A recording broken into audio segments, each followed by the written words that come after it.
Welcome to another edition of the Bear Down Chicago podcast with your hosts, Ryan Dangle. You picked a tie? What are we True. in Europe? Like what? I'm sorry. Soccer? Ties happen in the NFL, man. They're called draws, right? Yeah, dude. Why? Why are we doing? No, absolutely not. All right. Well, you got to keep your own record now because I don't have a tie column. I got a win-loss column. Patrick Sheldon. I say that because the flashlight emanating and beaming from the steaming pile of as today's game is David Montgomery. He is the flashlight in my pile of poop. Brendan Shagru. So our buddy Brendan, who writes for USA Today, I have always screwed up his last name. Shugri? Shagru.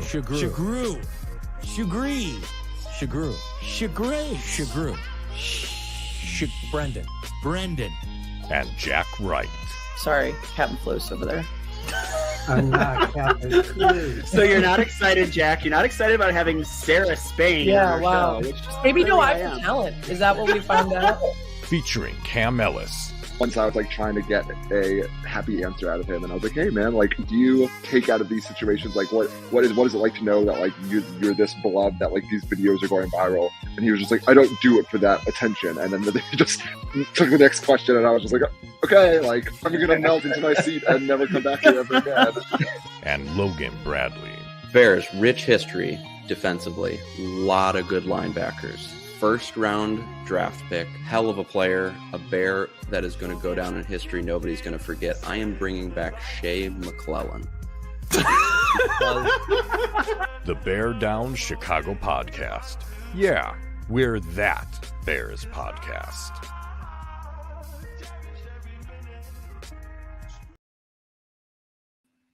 All right, folks, welcome into another edition of the Bear Down Chicago podcast. Now, I am your host, Ryan Dangle. I'm back in the driver's seat, and I'm sick at the same time, but it doesn't matter. I'm excited about this show. I'm excited about this episode. Now, if you want to find me on Twitter, it's at Ryan Dangle. That's Dengel. If you are watching this video, hit like, hit subscribe right now. Like right now, that would be awesome. If you're an audio-only listener, come check us out on YouTube, or just give it a 5-star review wherever you're at.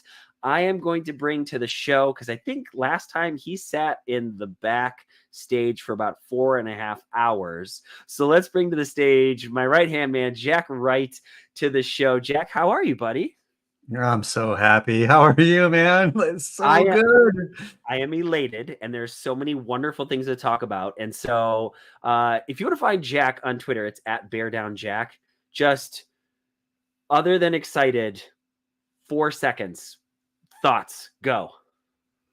It's nice to see our Chicago Bears just dominate in back-to-back weeks. It's beyond belief to see a quarterback of number 18's caliber wearing a Bears jersey and throwing dimes and dots all over the field. It's just amazing, Ryan. Let's also bring to the show the assistant editor of Bears Wire. It's Brendan Shagru. That was almost alliteration. Almost. We were almost there. If you want to find Brendan on Twitter, it's at Brendan Shagru. That's Sugrue. Brendan, how are you, buddy? I'm fantastic. This is a great day, great win. I'm coming to you guys live from London. As you can see, not really, because I can't afford it, but that's okay. It looked almost somewhat convincing. Almost. No, it didn't. No, not even a little bit. There's so many good things that we could be talking about that we're going to talk about in this game. And if I hear this correctly, we have tonight a Brendan's breakdown. Is that correct, Brendan? Do we have one? We do. The game was so long ago. I actually had plenty of time to write it and also get the rest of my responsibilities done. So I figured it was a special occasion. We had to do it. Before we do that, we've got some people to thank. You need a haircut. I don't even, Brendan, I'm not saying you in particular. I'm talking about all of our listeners. You need a haircut. Well, if there's really only one of two places you should be going, you need to see our guy. That's the most important part. Jack, tell them about our guys. It's the place to go. There's no doubt about it. It's Sheridan's Barbershop. It's the cornerstone of the Wheaton community since 1954, excuse me. It's where old school charm meets modern style. Located in the heart of historic Wheaton, they've got 6 barbers ready to keep you looking sharp. Sheridan's is open Monday through Saturday, so it's easy to fit a fresh cut into your schedule with appointments available online or by phone. You can go to sheridansbarbershop.com or you can call 630-688-0137. And over in downtown Naperville, Illinois, Hensel's Barbershop, a local favorite since 1966, offers the same unbeatable services with a crew of 6 skilled barbers. They're open Tuesday through Saturday. They've got you covered with walk-ins and appointments. Whether you need a quick cleanup or a full transformation, Hensel's has got you covered. Sheridan's and Hensel's Barbershops, where traditional meets modern. I'm so excited. Let's delay no further. It's time for Brendan's breakdown. Let's hear it, baby. Oi, cheers, governor. It feels like forever that the Chicago Bears played a football game because it happened so early in the morning over in the colonies. It did. They took on the Jacksonville Jaguars, a fine automobile, but not a fine organization. No, it's not. Wouldn't you agree, Master Dangle? Isn't it? Right, make it so. Anywho, the Bears got going in the second quarter when Cole T and Crum Kometz said, "I'll take seconds, please," as he scored 2 touchdowns, from King Caleb Williams. The Bears then sent the Jaguars off to Bedfordshire when they kept scoring points. I'd say Keenan Allen Thompson had Bears fans saying, "What's up with that?" after he scored a pair of tutties. I said tutties, not titties, mind you. Get your head out the gutter, boys. Then DeAndre Taylor Swift made sure to mind the gap and score a touchdown right up the middle. Oh, we do love a London boy, don't we, Sir Jack? He's not saying anything. That's right. That's a Taylor Swift song, Jack. The lass who dated our boy Joe Alwyn, but went on to date that Kelsey fella. Yes, she did. Anywho, Bears stomped the Jaguars 35-16. Right, so? I don't know about that accent, but I loved everything about it. Everything. That was fantastic. I think the triumphant return of Brendan's breakdown deserves a thunderous applause. So I apologize for missing my British cue because I would have slayed it. I just would have, but I missed it. It's okay. I wasn't even going to tell you guys because I just wanted to completely put you guys like deer in the headlights. So at least Ryan got it. But that's exactly what I wanted. Ryan is cringing over both of our British accents. What are you going on about, Ryan? It was okay. It was all right. Do you have better? Boy. You don't have better. Yeah, but that's okay. Let's move on, shall we? All right. So, boys, I know. How about this? I will throw it out there when I'm not sick and nasally. I'll put it out there. Yeah. Maybe we'll even do my terrible around the world accents, and we'll just have a little bit of fun with it. Anyway, boys, please. Bears, boys, Battlestar Galactica. Okay. Now, normally this is the part of the thing where we walk around and we talk about our overall thoughts on the game. But I think, if it's okay with you guys, I have one true false that we'll go to right out of the gates because it's been so foremost on my mind. Then we'll do overall thoughts, hit back maybe 2 more true or false before we get to the outhouse and the penthouse. Is it okay that I throw a wrench in tonight's game plan? Is that all right, boys? Absolutely. Okay. So now, Brendan, when you know who I'm talking about, zip it. Right? Those of you that are in the comment section, you are also playing along, right? We are talking about a quarterback who was drafted relatively high, and he is no longer playing for the team that drafted him. But while he was there, he had an incredible game. I'm going to read you the stat line. You ready for this? So this quarterback, not talking about Caleb Williams, this is past, right? This quarterback was 19 for 26, 354 yards, and 6 touchdowns. Now, here's the thing. This quarterback that I'm talking about that was drafted high is not a starter anymore. He's a backup. But he had a spectacular game that many of us kind of hung our hat on to say, yep, this is the guy. This is the guy that has arrived. The NFL better watch out because this guy he's gonna be winning Super Bowls all over the place. So first of all, I got to ask Brendan, thumbs up or thumbs down? Do you know who I'm talking about? This is way too easy if it's who I think it is. So yeah. And Mr. Jack Wright, do you know who I'm talking about? I think so. Yeah. So, okay. All right. So I'm waiting to see anybody in the comments know who I'm talking about. When I say as Brendan and I just say, the stat line would give it away, especially the 6 tutties, right? That's a pretty special number, right? So, boys, who am I talking about? Mitchell Trubisky. Oh, damn it. I am indeed talking about Mitchell Trubisky. So I've been trying to calm myself, like truly calm myself down, because Caleb almost had 5 tutties. Like truly when we think about it. And I just want to say, Bruja 7, Mitch, he got it. He knew it. I appreciate you very much, Bruja. Right. And so here's the thing. I've been trying to pump the brakes a little bit and sit back. You know, several fans that I heard today said that Caleb got what was the way in which they put it, bailed out by some questionable calls by the refs, which I totally disagree with, but made me think, true or false, boys? This was Caleb's version of the Mitch Trubisky versus the Tampa Bay Buccaneers game in 2018. For this one, we're going to go Jack, Brendan, and I will finish it up.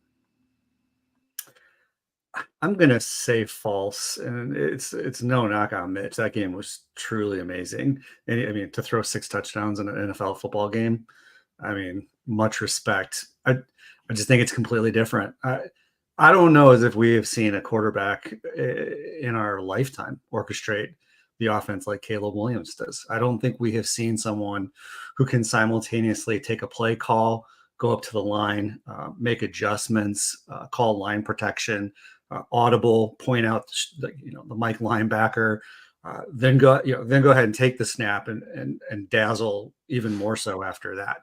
I suppose there's going to be some naysayers saying we played 2 pretty shit teams in a row, and I suppose that's fine. But I still think what we're seeing is the potential for growth and a ceiling that is not even Mitch Trubisky conversation worthy. He's like, Mitch isn't in the conversation with Caleb. So I'm going to say false.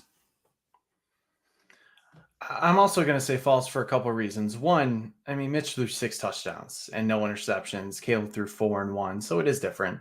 He also threw for over 300 yards. Caleb did not.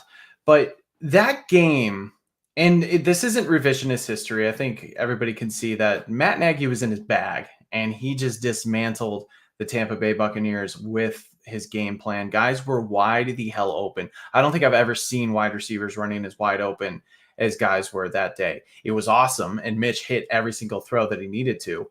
But look at this game. Caleb Williams was threading the needle more often than not. Look at some of the darts to Keenan Allen down the middle. The touchdown passes, he was covered pretty well, and he's still zipping it in there. I think the one play with Cole Kmet, the first touchdown, that was definitely a Shane Waldron specialty that he stole from Kyle Shanahan. So you can say, hey, that one's definitely because of the game plan and Cole Kmet's ability to roll into the end zone. But I just think from standing in the pocket and finding guys who aren't necessarily like wide the hell open, Caleb did a really, really good job of that. And I mean, I think that this was like a nice mix of him as well as the offense kind of playing complementary football, versus that game was just Matt Nagy taking advantage of a god-awful Tampa Bay Buccaneers defense. And 2, I think Caleb Williams still has more heights to go. Like, that was definitely the highest of highs of Mitchell Trubisky's career. I think Caleb Williams will continue to raise the bar.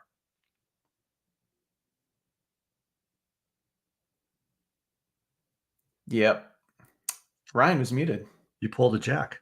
I did it. It's true. I did. All right. So first thing I'm going to say is it's false. I'll absolutely say that it's false. I'm trying to be level-headed about this stuff, but it's really difficult. And Brendan, I think a lot about it has become a tradition now of you posting Caleb's stat line week, right? To how he's doing. And this is 2 weeks in a row. Yes, he's playing bad defenses, but you know what? That's what good football teams do. They beat the teams that they should beat, right? You don't fall into a trap game or something else along those lines.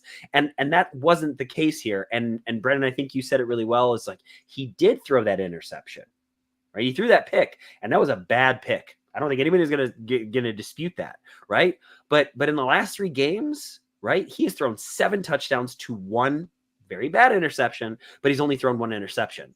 Right. And that, like, it kind of boggles the mind that this kid, as I think a lot of people are saying, right, is, Bruja, I totally agree with you. Caleb is just getting started. I think you guys kind of said it. He's ascending in a way that is not something that we have seen here before. And I'm having this argument with my wife on the couch, and she works overnight. So she slept through the game. And she goes, "You said Mitch Trubisky was going to be different." I was like, "Yeah, you're right. I did." She goes, "You said Justin Fields was going to be different." I'm like, "Yeah, but Caleb is actually going to be different." And she's like, "I don't believe you." And I'm really starting to think to myself, and feel free, boys, to chime into this. Like, how do you put into words, how do you articulate how much different this is, other than dude could read defenses better than maybe any Chicago Bears quarterback we've had over the last 20 years, right? That he moves his eyes, and his athletic ability is not that of Justin Fields, but is enough to make plays happen down the field, and he's looking to throw. And that one, guys, I don't think I've ever seen this before. I think when you're talking about how is this different, you just have to watch from week to week to week to week. And we've talked about the growth. We've talked about the ability to operate the offense efficiently. Everything looks smooth with his operation inside the pocket. He's good enough as an athlete to be able to break runs like he did earlier today. He's a great thrower of the ball. My goodness. And the Bears are throwing the kitchen sink at him offensively. We always had to make excuses for these quarterbacks. And it's true. We can look back at it and say, with Mitch, the Bears were cutting the field in half for him. And that was the way that they had to, essentially get past these bad defenses. With Justin Fields, it was, let's open up running lanes where he can move the ball with his legs, because he can't necessarily do it with his arm. Shane Waldron and the Bears offense are literally giving him everything to work with, and he's running with it. Well, throwing with it, really. So all you have to do, if somebody like your beautiful wife, Kate, or somebody else is like, how is this different? Just watch the growth and progression from each and every week. And he is fixing the mistakes that he's made, and he's getting more guys involved. You now don't know where the ball's going, because he is finding a comfort level with DJ Moore, Cole Kmet, Rome Odunze, and now Keenan Allen. So I think it's just on the eye test. You can see that this guy is different, and he's proving it every single week. Sorry, Jack, I want to hear you just really quick. The threading of the needle to Keenan Allen in the end zone. I want to say it was right behind the goalpost, or just so that you know what I'm talking about. He put that ball in a spot. Legitimately, no one can catch it but Keenan Allen. And it was just, you're like, how is this? This is what quarterbacking is supposed to look like, Jack? Yes, I think it finally is. And I think Kate brings up an excellent point. I think to challenge us is appropriate. I get 2 things I'm thinking of. One, just straight out of Cam's notebook. When Cam said that we now have a quarterback who already has the skill to play quarterback, but is learning the offense, whereas before we always had quarterbacks that were learning the position and trying to learn the offense. To me, that was Cam gold. I think that was about the most appropriate way to characterize the situation. So that's one. Yeah, and I think then the second part of it that we're seeing from Caleb is part of what you just said, Ryan, the ability already to throw guys open, as a for instance. Or another way to think about this is even when we did think that Mitch or Justin, let's say, were like the guys, I mean, think about the conversations that we were having about those quarterbacks And the fact that there were still doubts and there was still like, okay, we think we're close with this. I think there's a little bit more development needed, or he needs some more weapons. But then it also became about release points and decision making, and it became about the inability to slide or not slide, or Mitch throwing interceptions in terrible situations, or Mitch continually throwing the ball out of bounds on deep balls time and time again.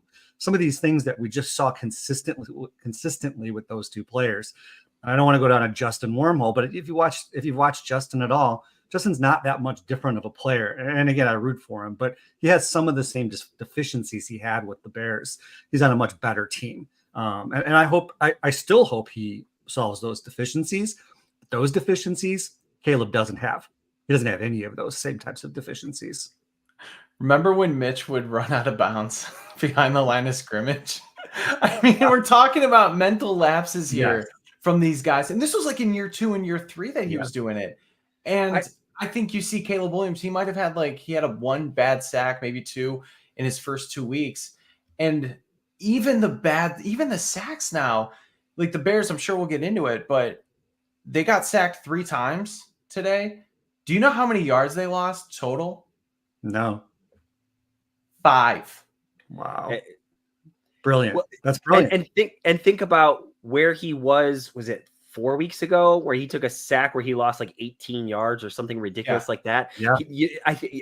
Jack, I think you're the one that said it, essentially, that this kid is he's learning from every one of his mistakes, right? He threw a bad pick. Like, everybody knows it, right? DJ Moore was open. He missed him.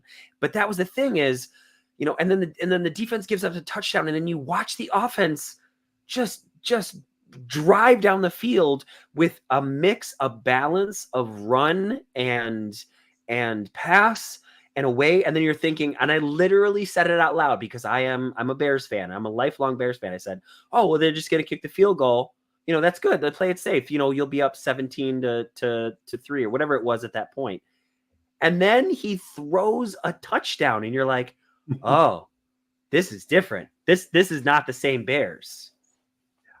Well, and not only that, Ryan, when did that touchdown happen? Oh, hey, Sheldon. What's up? Hi, Shells. For all of our audio only listeners, Patrick Sheldon, he's still with us. You guys looking and sounding sharp tonight. Not as much without you, buddy. We miss you. We miss your face. Get back on the pod, right? But spending time with your family. What is this? You're getting out with the pod. The way you said that made it sound like he's dead. He's not dead. He's still with us. He is still breathing. He's still with the pod. He's having a great vacation. No, the big thing I was going to say is that touchdown that you alluded to, that was in 2 minutes. We have a Bears rookie quarterback in his 6th game that is operating the 2-minute offense like a 5-6 year pro. And it's such a huge contrast to what the Bears were dealing with the last few years. And this is both a coaching problem. This is a player problem. I'm not putting blame on anybody because I know people are sensitive about that, but they could not do anything in 2 minutes or the fourth quarter. And now you have a Bears team that is blowing teams out of the water with the most points in the fourth quarter. And they're able to score points within the 2-minute drill and operate it to a T. I cannot overstate how huge that is, especially for a rookie to be able to do that so quickly. And it's clearly making a difference in games. We saw it last week against the Panthers. We're seeing it again this week against the Jaguars, and they're getting points right before halftime. Like, that's insane. So, boys, again, the plan I think now is out the window. We're adjusting on the field, and I think Brendan, you perfectly set up the other 2 true falses that I have. So, if it's okay, boys, we're just gonna go with it. I think this is the real question, right? The real thing that we were so concerned about, and let me say this, legitimately concerned about, we should have been concerned about, which is Shane Waldron. The offense was bad. It looked out of sorts. But so my question now becomes, right? So true or false? You are still worried about Shane Waldron. You are still worried about him as the offensive coordinator. Let's go same order. Jack, Brendan, and I'll finish it up. I'm going to say true, and I'll keep my answer brief because it's kind of the same as last week, to be honest with you. I mean, there's no denying how prolific the offense has been the last 2 weeks. And as I said last week, to be able to just absolutely beat teams that you're supposed to beat like a drum. Major props. I would rather see that than us scuffling against teams that we should beat. I just need to see it in primetime Green Bay. I need to see it in the very beginning of the first quarter, which I won't talk too much about, Ryan, because I know that that's something that bothers you, rightfully so. So yeah, no, we got to get through this bye. We're in a great spot, but Shane Waldron still has much to prove, in my opinion. The whole team really does. Even Caleb against, twice against each, interdivisional opponent, for instance, or against San Fran, or against Seattle later down the line. So it's still a wait and see. So I'm still worried about him. I wasn't worried. Maybe a little nervous, but I don't want to say I was worried. And I'm not like even trying to just backtrack, because I know when we talked about this, I think there was a lot more worry from you guys than me, because I just felt like this was always going to take time. I think we wanted to see progress a little bit sooner. So I guess false. I'm not still worried about it. I do think there's things to clean up for sure. And I know, Jack, you touched on a few of them. You have to be able to do this against good teams. You have to start out better. I mean, that's the biggest flaw in his game plan right now. The revelation that came out earlier this week from Stacey Dales on 670 The Score, that Waldron didn't script his first 15 plays, was odd. And a little bit, that part was worrying, because I don't know why you wouldn't do that, especially with a rookie quarterback. Maybe he thought it was working well enough for veterans that he's had in the past, like Russell Wilson, Jared Goff, and Geno Smith, but that needed to happen. So I do think that the Bears need to get off to a better start. Maybe they just do the first 6-9 plays or something in warmups and just get him out of the way and throw him out, and then get started with whatever the hell he's going to do on the third series, because clearly that seems to work. Maybe that's an idea. But that's the biggest thing, because the Bears have not led to open a game yet this year. Every team has scored first, and they've had to dig themselves out of a hole. Now, they've been able to do it the last few weeks because they have played, bad teams. And you don't apologize for that, and they beat the crap out of them when it's all said and done. But let's say the Jaguars were a better team, and instead of going down 3-0, you're down 14-0. What does that look like? Can Caleb Williams and this offense then dig themselves out of that hole? Maybe, but I'd rather not find out. So he does need to adjust when it comes to his game scripting. He actually has to put together a script, and this offense needs to execute it. I think there's just still issues on both sides there, but I am so pleased with what I've seen in terms of improvements from week 1 to week 2 to week 5 and week 6. Like, you can't tell me this is this is definitely a different offense where guys are clicking pretty much in every single area. Brendan, I think that last part is the part that I'm really thinking about. So while I'm going to say true, I think just partially because I'm a Bears fan, I'm always going to be worried about offense. But he's not making the same mistakes that he made before. Which, what? What do you mean we're not going to throw 87 screens for 4 games in a row? Like, I don't understand. And so I'm definitely starting to worry less, but I'm not totally there yet. Brennan, I want to come seriously, dude. Like, it's almost like we work on a podcast together. Like we're in each other's brains a little bit. You set this up, Jack, you set this up. And I knew this is what our listeners would want to talk about. It's what I want to talk about, because it was not all rainbows and butterflies today, right? The opening series were not good. And at times, right, before the turnover machine happened, before the Flus defense settled down, before Caleb started throwing some tutties, right, it was a little bit on the ugly side. And that seems to be a consistent theme for this team. So, true or false, the Chicago Bears' slow starts on offense and defense will come back to bite them later on this season. Say more to voice.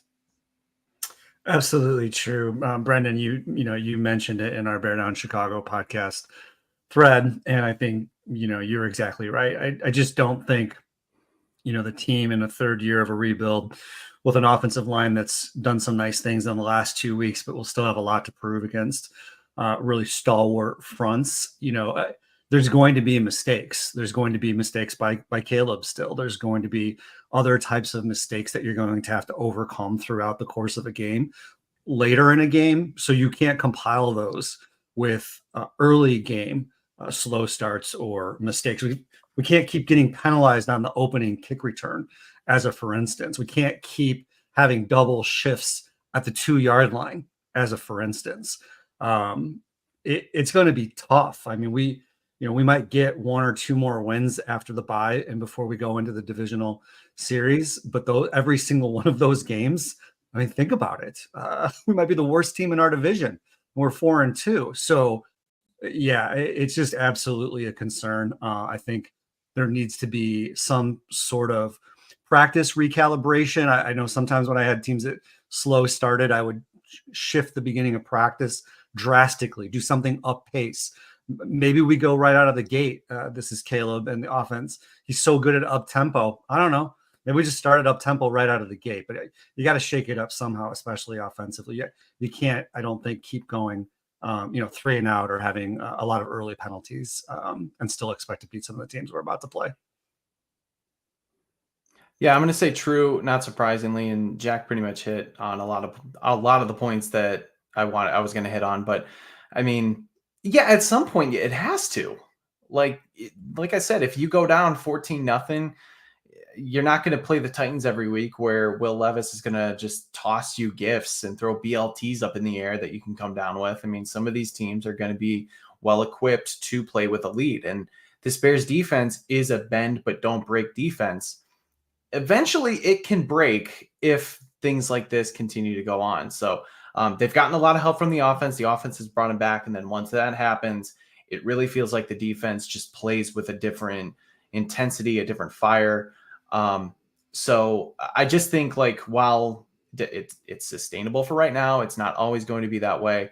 But I still think a lot of these things can be corrected because we've seen adjustments made across so many different areas. I don't think this is going to be a season-long problem. I definitely think the Bears are going to be able to self-scout this bye week over the next few weeks and be able to change that. And I know, I'm sure people are going to come at us, be like, you guys are so negative after such a big win. No, I could speak for everybody. We are elated. We're just kind of nitpicking here some of the things that the Bears could still do better on because we want to see this team be great. And they're well on their way to being a good team. I mean, guys, they're 4-2. They've won 3 games in a row. This hasn't happened in almost 4 years. I didn't know either of you existed the last time this happened. So, I think we're all definitely drinking the Kool-Aid. But we want this team to kind of fix some of the mistakes that they've had, just so they don't bite them down the road later on in the season. I'm going to say true, but I'm also really interested because, again, this running theme of making adjustments as it goes is something that I don't think we are as familiar with as Bears fans. But the slow starts, it's tough. If this division that we're in, we've talked about it endlessly, is one of the best divisions of football, right? It is the best division in football. And looking around, you go, you can't have a slow start, even though your defense has been spectacular, even though the offense has been killing other teams. And I think, Brendan, I love what you said, and I think it's so important to highlight, is that people are like, what, come on, it's a win. It's a win. Yes, it is a win. And we are going to spend the rest of this episode talking about that. But this is one of those things where it has to be addressed. You have to continue to put your foot on the gas. The same way that I was surprised when Caleb threw that touchdown on third down instead of bring out the field goal unit, right? I would like to be pleasantly surprised to say, by the time, maybe not the Commanders game, but maybe by the time it's time for NFC North play, slow starts are not there anymore. We're ready. We're ready for this. Let's do this. And then, boys, we're talking about playoff wins, plural, instead of singular. I mean, I think we want it all, obviously. And I was just thinking, well, the last guy we had in town was like PhD level opening drive scripted plays for a touchdown.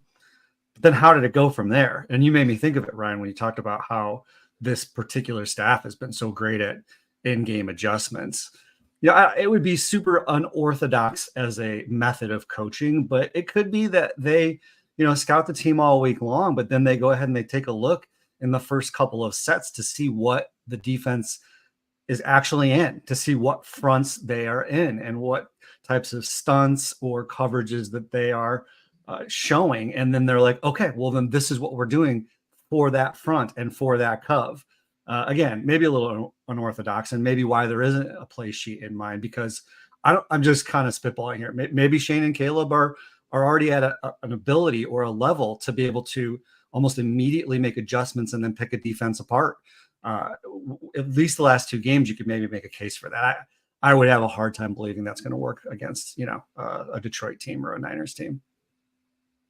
Let's talk about the rest of this game, because as I said, we got the not even a negative, right? It's just the thinking down the road concerns, but let's sit and bask in the wonderfulness that was this game, basically from the 3rd drive on, right? Just like, oh, this was so much fun. Boys, overall thoughts on this game. Let's go, Brendan, Jack, and I will finish it up.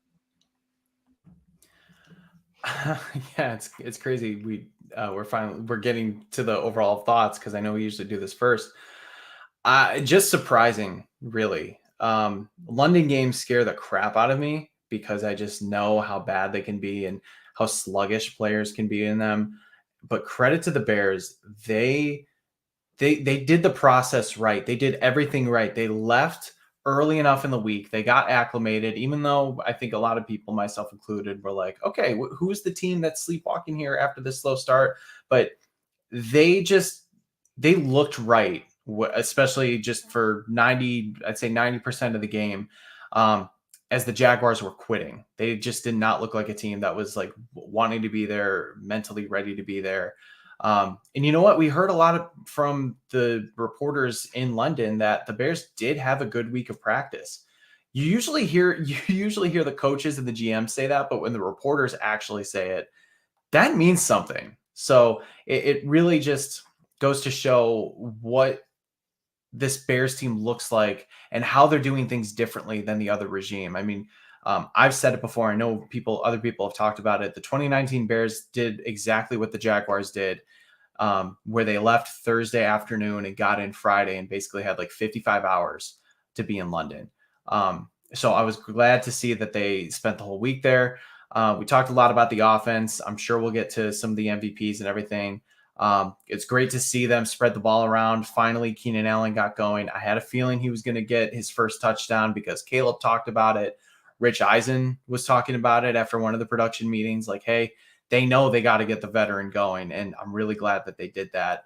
Not only just for the Bears offense, but for him, because he's been patiently waiting for his time. Defensively, once again, winning the turnover battle, getting 2 turnovers, the bend don't break mentality of this group. Even while they're banged up in the secondary, guys stepped up. Josh Blackwell getting an interception, who relieved Kyler Gordon, who had to leave the game. You just see how deep this unit is.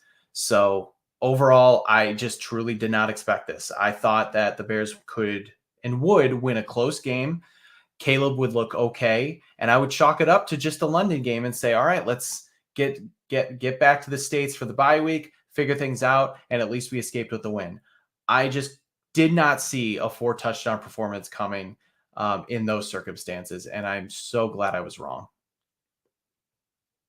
Yeah, dominant on offense, dominant on defense, not so much on special teams. But you made a lot of great points, Brendan. You're in London against a team that was, I believe, 3-1 in London. Jacksonville has had quite a bit of success there. Doug Peterson, in his best days, can orchestrate a pretty fluent offense. You're up against a number 1 quarterback. You've got your time change, your weather change. That's a lot of factors. You've got, 2 of your best, defensive secondary players out of the game. And there seemed to be a level of being unflappable, indomitable that we just don't see with Bears teams. I almost feel like, boys, like we're going to have to learn, hopefully, a bit of a new vocabulary when it comes to like how we break down the Bears when they're so freaking good. I think we've spent 3 or 4 years now trying to like, I don't know, just make the best out of a really shitty situation. And it's like, okay, now what do I say when they freaking dominate? I also, just one thing on Keenan, and I want to hear what you have to say, Ryan. I do think I was having a little bit of maybe you pay for the offensive lineman instead of the skill and speed wide receiver. But I think on the one passing play that Keenan caught for a first down, where Caleb just thread the needle between the two linebackers, and it was a first down. If the Bears are going to be like good and go to the playoffs and make any type of push, that's why Keenan Allen's on this team. Absolutely, that's why he's on the team. So. Bears have made us eat our words a lot in these last couple of games, and I'm fine with it. I'm okay with saying, hey, I was wrong about this or I was wrong about that. One of the things I will say is I've been hypercritical of Matty Eberflus as a head coach, and he is the worst head coach when it comes to, or his staff is the worst at challenges. Ball hits the ground. They're even saying, Rich Eisen's saying, hey, you're probably going to see a challenge flag. You're probably going to see a challenge flag. You didn't see a challenge flag. He's really, really, really bad at it.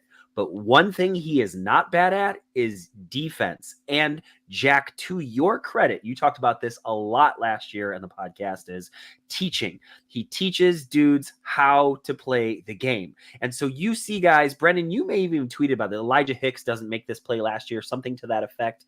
Am I putting words in your mouth, or did I? Nope, you're right. It was the pass breakup on Gabe Davis in the end zone where Davis kind of dropped it, and then Elijah Hicks came in to, make sure he didn't get that. Every dude that played in that secondary was basically a backup today, right? Kyler Gordon going down.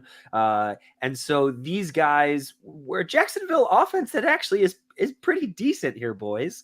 They didn't look so good. They look flustered. They look angry. And I'm hoping that this continues when the Bears go to play in Green Bay, right? Like that whole ordeal. And so I give Matt Eberflus a ton of credit, for what's going on there. Eric Washington too. Again, I said it last week. I'll say it again this week. I think they're a great combination. I think the two of them just, they see things maybe differently, similarly. I don't know, but they're a great combo. I love it.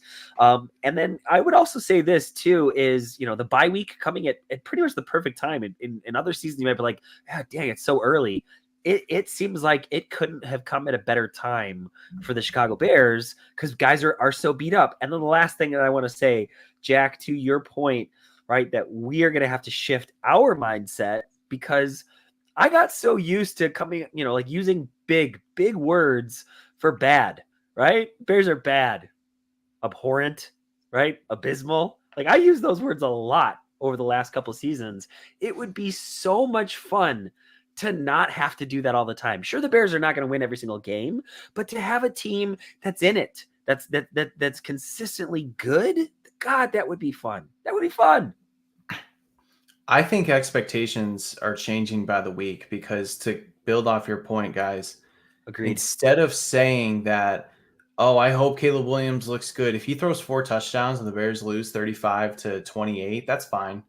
And now it's like, no, this team can win games. And you're now wanting the progress to happen as well as the wins to happen. And you're also, maybe I'm just feeling this way. I don't know about you guys, but I'm just way less nervous about the quarterback making a dumb decision that is going to cost the Bears the game. Of course it could happen, but I just think like as our expectations change, that's when and that's why we are thinking differently about these Bears and why we're going to be using different words and kind of thinking what we want to see. So I think that is a great point because this team is winning 3 games in a row, 2 games over 500.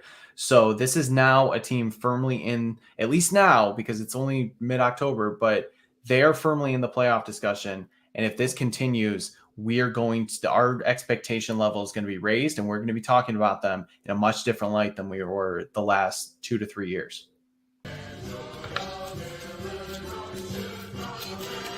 Clap Let's go. Sorry, that was my 1-year-old daughter dancing in a diaper. Bear down Chicago Bears. For all of you audio-only listeners, you missed that one. It was a cute baby butt in a diaper, but still a cute baby butt. Boys, I think with that, it's time to go to the outhouse and the penthouse. Yes, let's do it. Let's do it. The outhouse and the penthouse. The outhouse and the penthouse is brought to you by our guy, Jeff Cadwallader. Now, attention, Chicagoland investors and business owners. Need a commercial real estate expert? Look no further than Jeff Cadwallader at SVN Landmark Commercial Real Estate in Geneva. With generations of experience, Jeff specializes in office, retail, investment, and land properties. For all of your commercial real estate needs, trust Jeff Cadwallader. Visit jeffcre.com or give him a call or a text at 630-254-4734. Now, if you do talk to Jeff Cadwallader, we ask one thing. You tell him that the guys, the Bear Down Chicago podcast, say hello.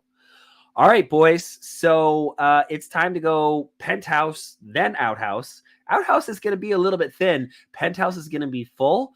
So how about this, boys? Let's go one round of the penthouse, and then we'll do an honorable mention after that as a quick one.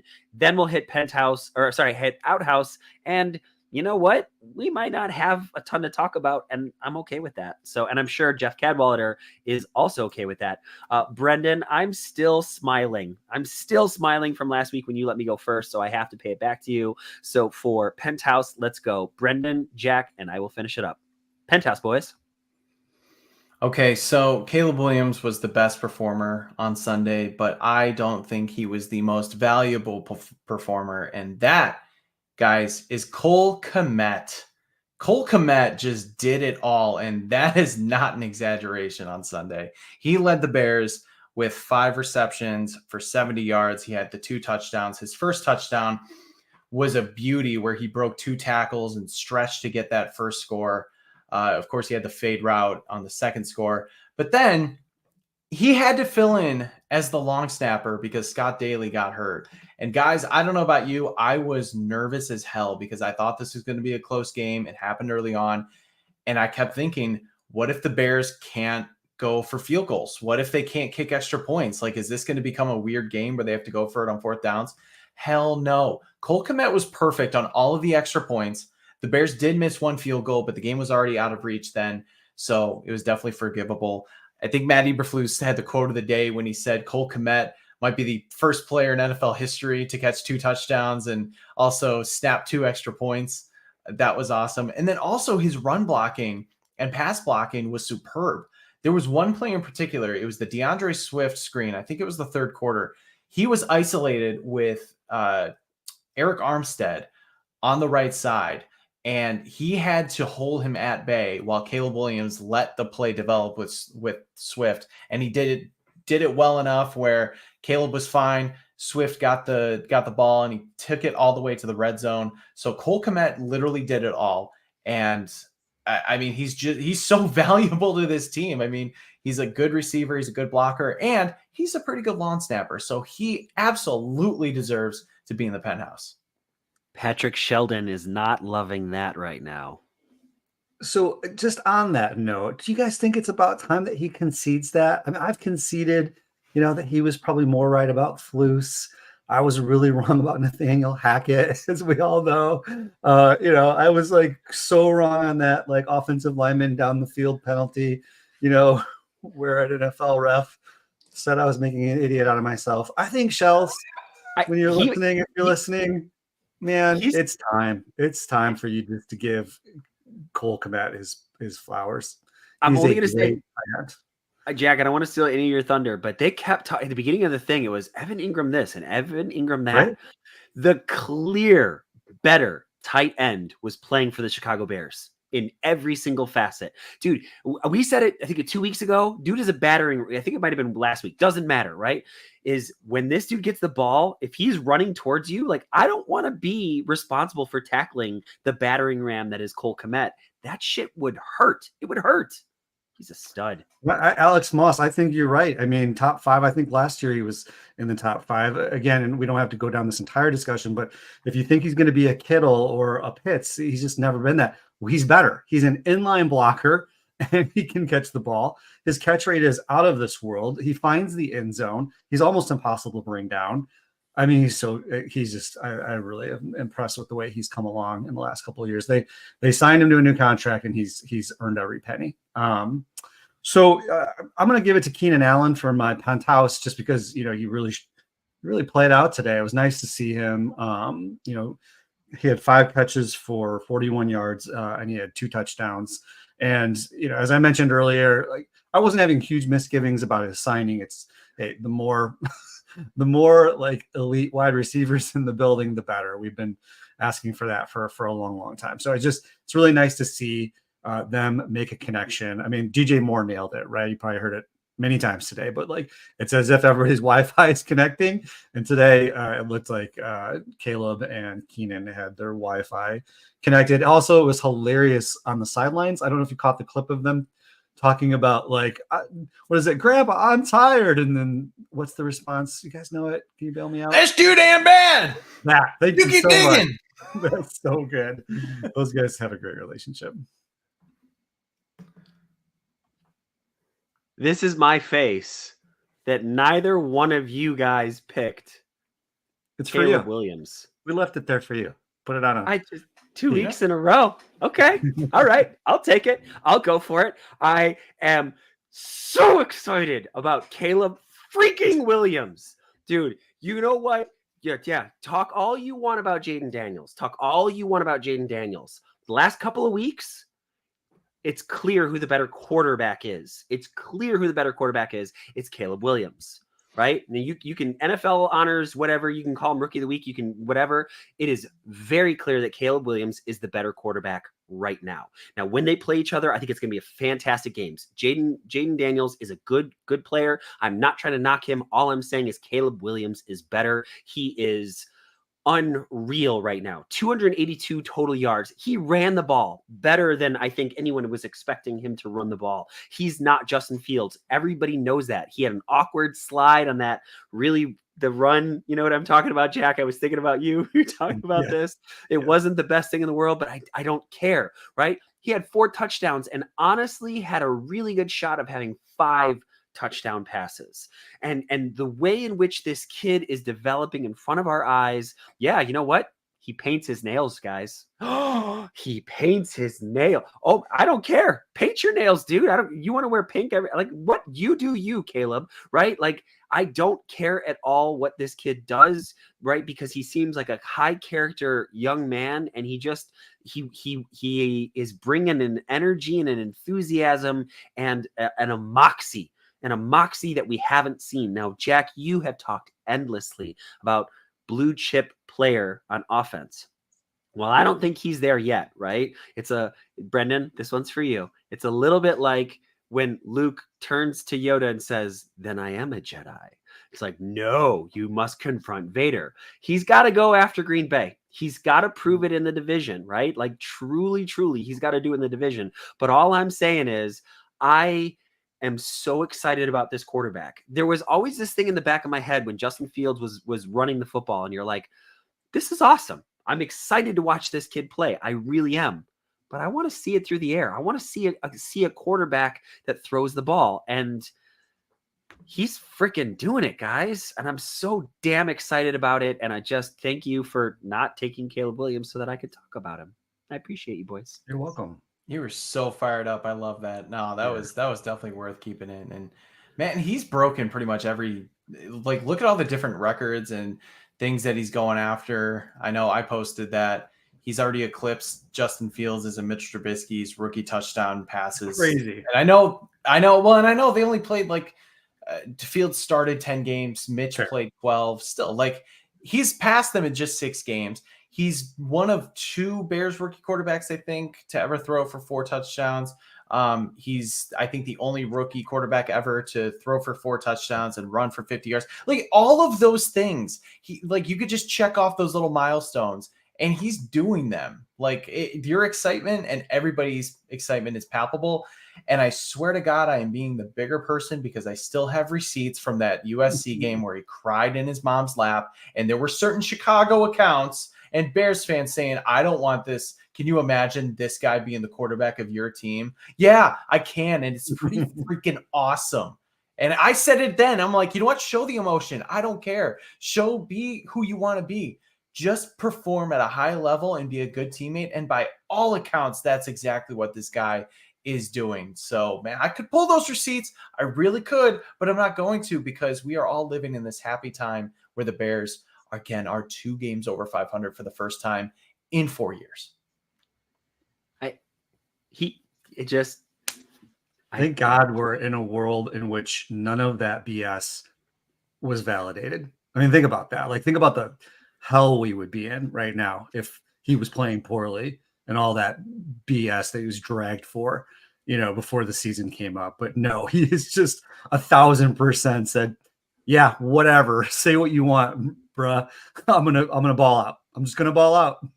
I know Justin. We're not doing this for long. But I know Pittsburgh Steelers fans are happy with winning football games, but ask them who they'd rather have at quarterback right now. I mean, I think the answer is pretty clear.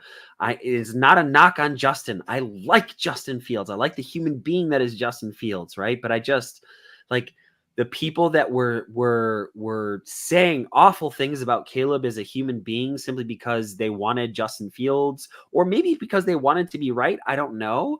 Like, it was a difficult decision to move on from such a popular player that was Justin Fields. I fully get that. I was conflicted about it, but decision is over, right? Like, and the decision was the right one to move on and draft Caleb Williams. Simple. We're gonna go to the outhouse. So can we do our runners up real quick? Yeah. Sorry. Honorable mention. There's more. Let's go though, Brendan, Jack, and I'll finish it up. Honorable mention, boys. All right, quick one. I'll just do DeAndre Swift. Once again, just something clicked on with this guy's brain, and he's playing out of his mind. He had 17 carries, 91 yards, 5.4 yards per carry. He also added 28 yards through the air on 4 catches. That is, once again, over 100 yards from scrimmage. I believe that's the 3rd game in a row. And it feels like he is, now Cubs fans are going to like this, he is the Bears version of Dexter Fowler. You go, we go. If DeAndre Swift gets going, the offense gets going, Caleb Williams performs better. So he deserves to be at the penthouse probably for the 3rd week in a row.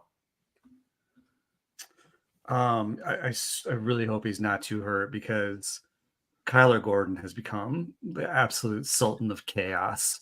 I mean, that he is everywhere on the field. That dog can hunt.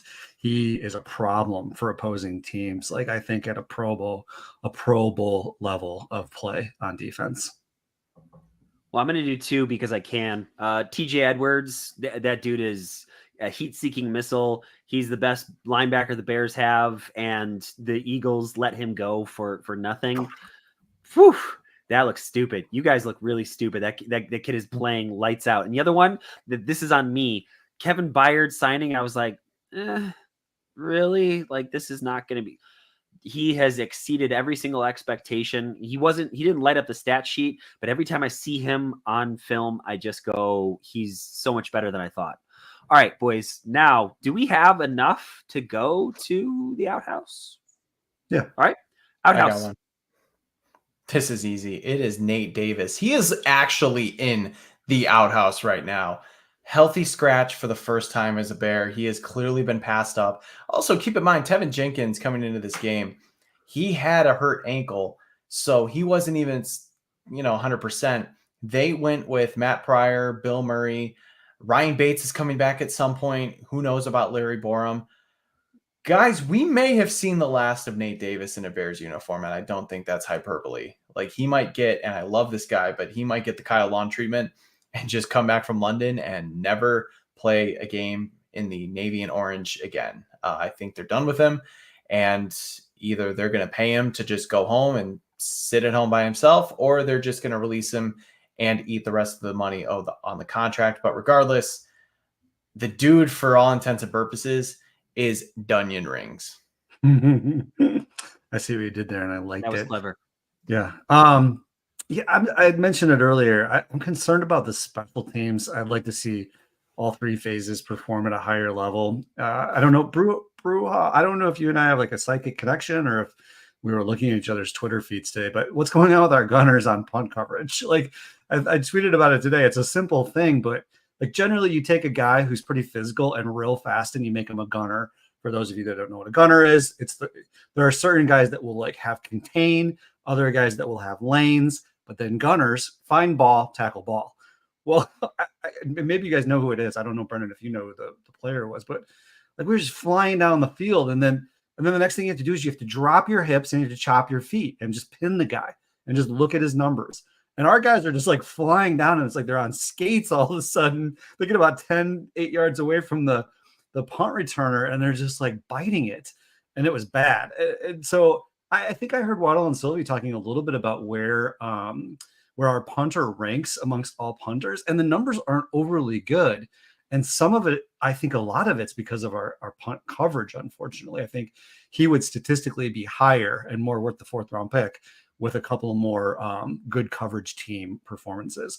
The snaps were good given Cole Kmet, but we still had a blocked field goal. And we had a penalty, as I mentioned, right out of the gate on kick return. So I'd really like to see that cleaned up. Slow starts. I already talked about it, so I'm not going to say anything more about it. Hopefully the Bears can figure that out.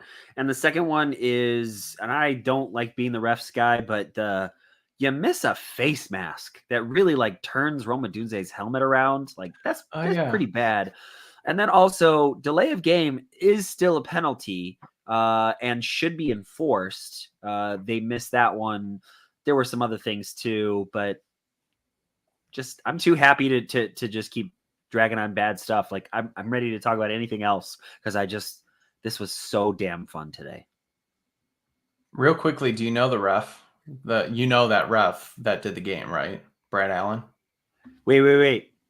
Is that the karate kick in Pittsburgh? The dude like twirled around. Do you know what I'm talking about? He called the penalty. I do. You mean for the Bears 3 years ago? Yes. It's not, Steve, but I love. No. I want to get off a tangent on that because I saw a highlight back in 2006 on Bears Reddit where that same guy got Urlacher for a little shove on the Vikings quarterback. It was egregious. So he clearly has something out for the Bears. No, Brad Allen is the ref from last year's Cowboys-Lions game who did the eligible receiver gaffe where they had the touchdown to the lineman and he messed it up. So he kind of sucks. So yeah. That's why they sent him to London. I don't know. Boys, last year. Jeez. Yeah. Boys, we could I'm excited that we don't have to play against him, but for the human being, Aiden Hutchinson, like that was Brendan, you did try to warn me. I guess I didn't look at it. I watched it and I wish that I hadn't watched it. Goo. That was real bad. I sent the text. I sent the tweet because I just texted everybody. I was like, "Oh, Aiden Hutchinson like definitely broke his leg." And Ryan was like, "Was it visible?" And I'm like, "Yeah." And I sent the tweet, and like 3 minutes later, I'm like, "Oh, you probably should watch that. If you like, don't watch it if you're squeamish." And Ryan's like, "Yeah, too late. You should have led with that." And I'm like, "Well, you asked," and I sent the video. It's bad, and they essentially all but ruled him out for the season. Unfortunately, and he was having an insane year. Like he was on the way to becoming defensive player of the year. So it really does suck for him. And it, obviously it doesn't, we don't need to say like, we know Detroit's a rival, but you never, ever, ever want to see something like this. So it really does suck for them. It sucks for the NFL in general. Boys, it's time to get to things we missed. If it's okay with you, I'm just along those lines about talking about Detroit.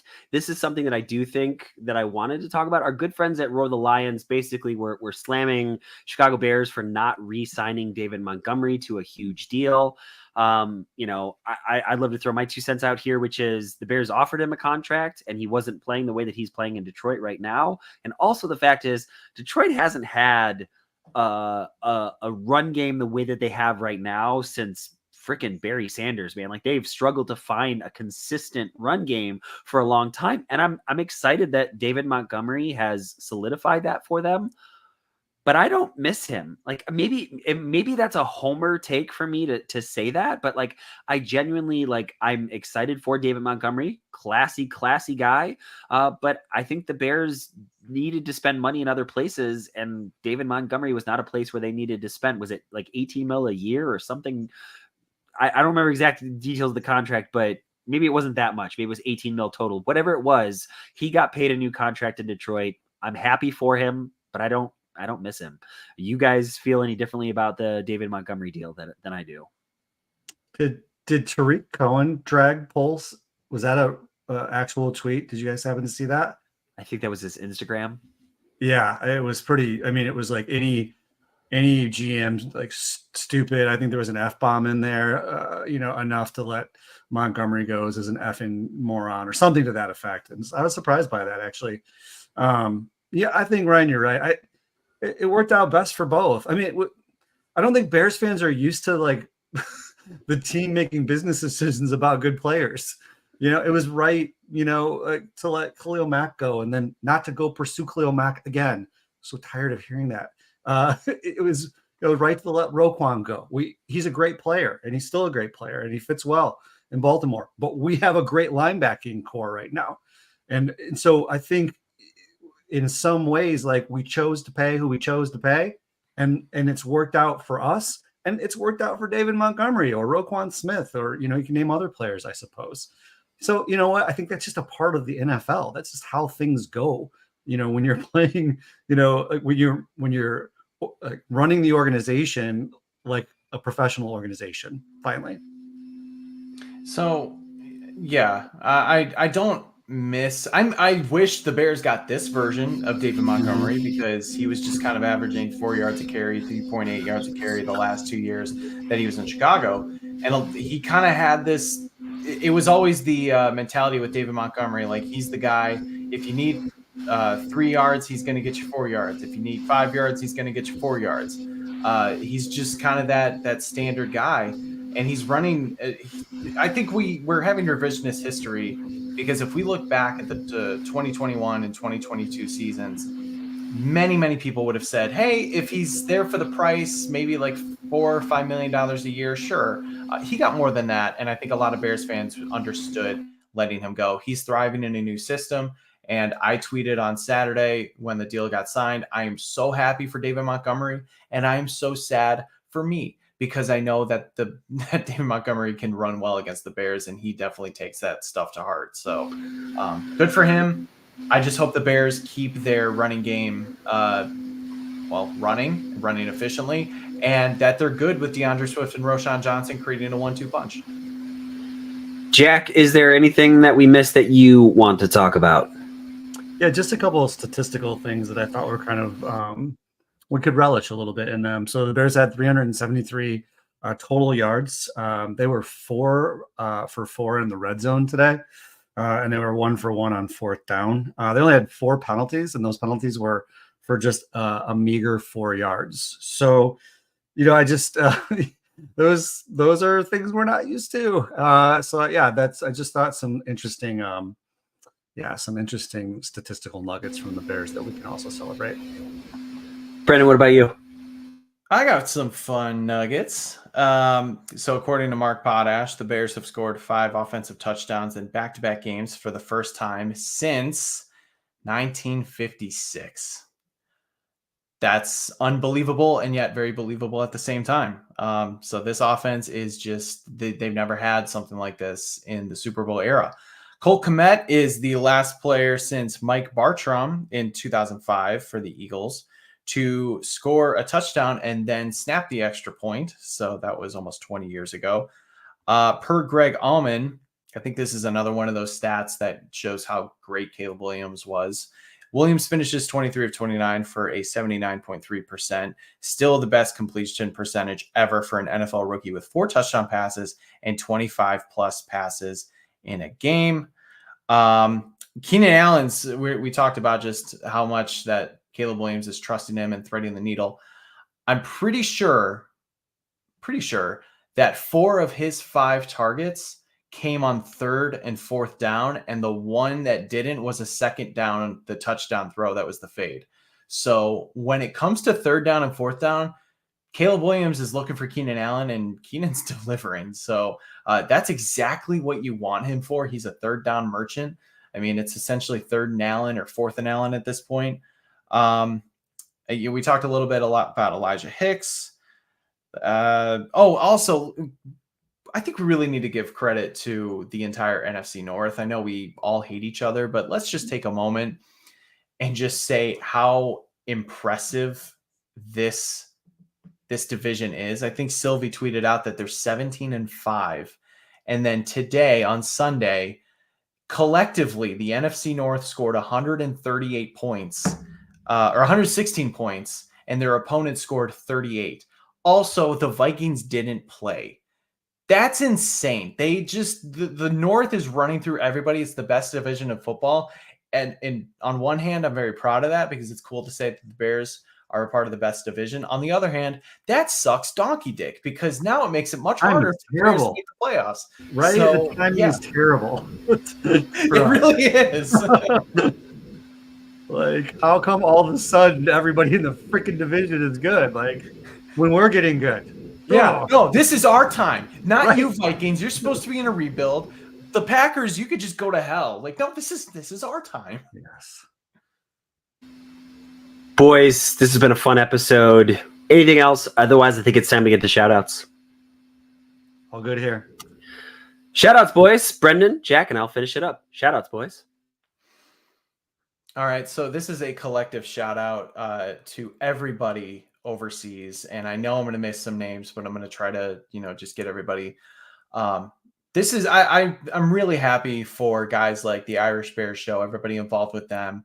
Noel Dowling from the Irish NFL show. Noel was on 670 this week. Kieran was on with ESPN 1000 on Saturday. Like, it is so freaking cool to see those guys finally get their moment and be able to watch, not only be able to cover the Bears in person overseas, but also watch a dominant win as well. They've earned it. And it's very cool to see that everybody else, traditional media is recognizing them and giving them their moment. So shout out to them. Shout out to guys like Berlissimo. I know, Ryan, you probably got a few guys that you want to shout out, so I won't spoil everybody. And then Sandy Tom from across the pond.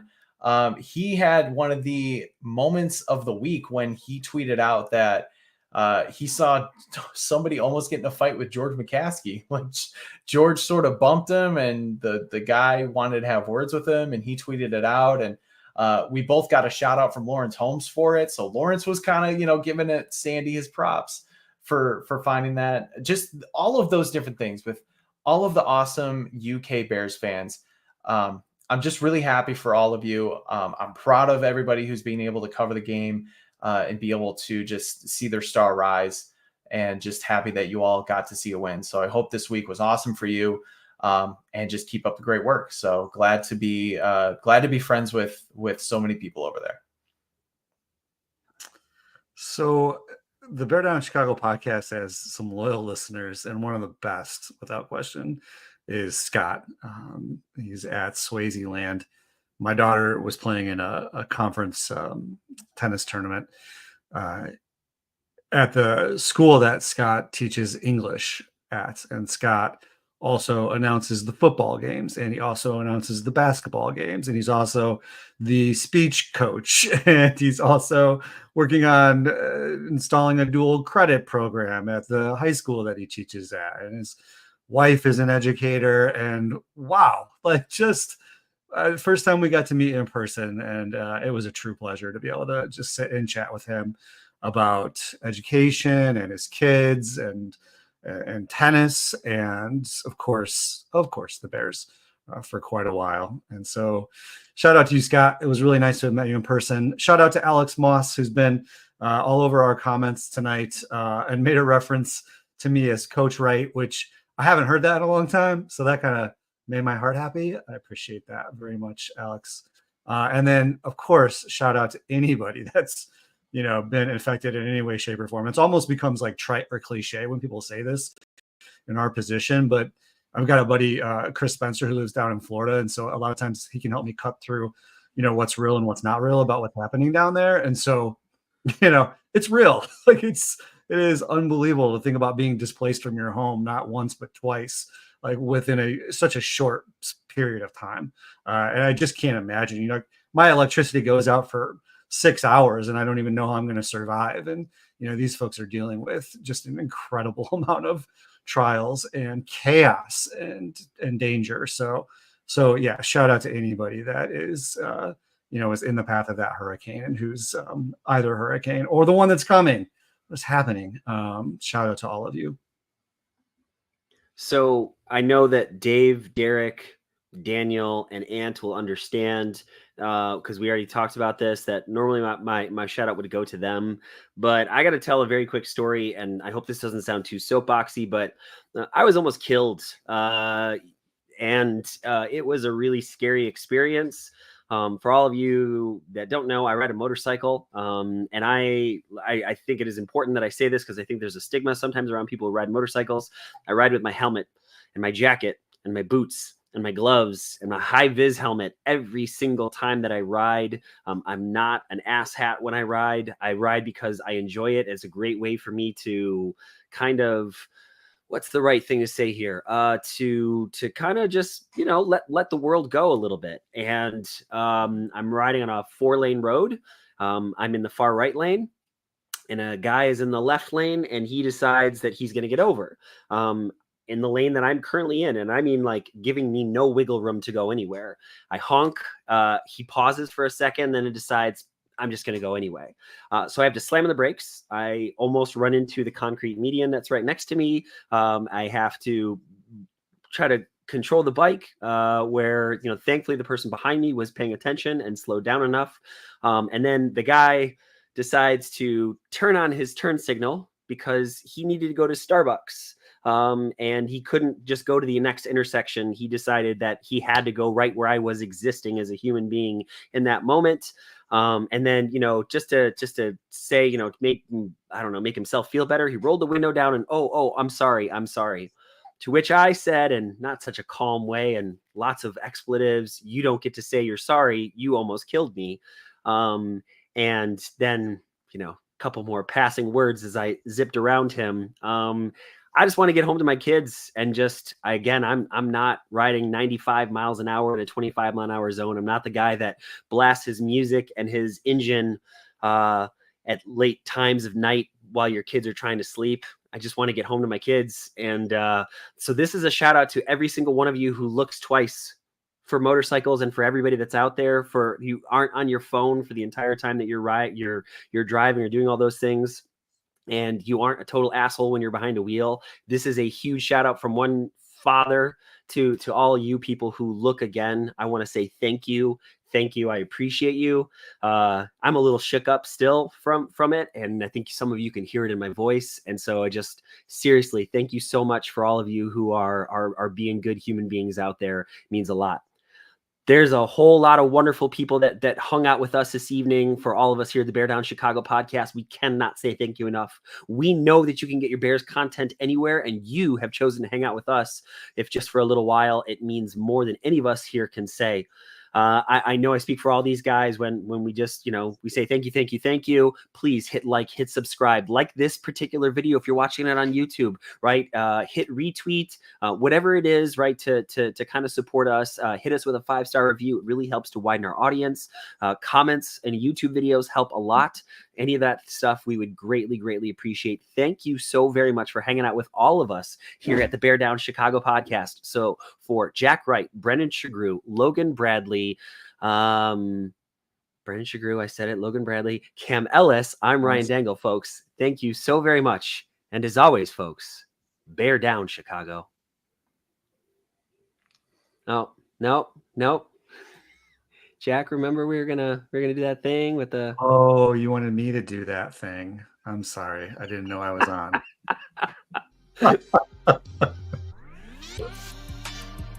Bears.